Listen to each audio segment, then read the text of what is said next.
A quick look at what's going on this morning as we check out Tropical Storm Irma in the eastern Atlantic right now, and it continues to work its way to the west. Not a very fast-moving storm at this point, but, well, getting pretty well organized here.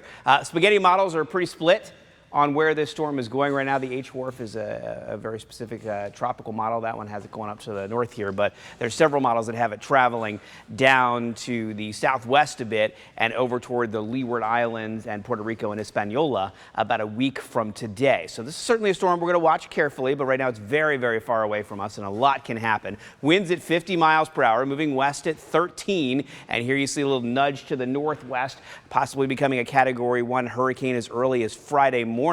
And then this little curve down to the southwest as a ridge builds in just to the north of it and gives it a little shove down to the southwest here. And then most models have it kind of trending over toward Puerto Rico and Hispaniola as we get to the middle of next week. From there, very uncertain track for this storm. So we have a ways to go. We'll keep watching it for you and we'll keep you up to date.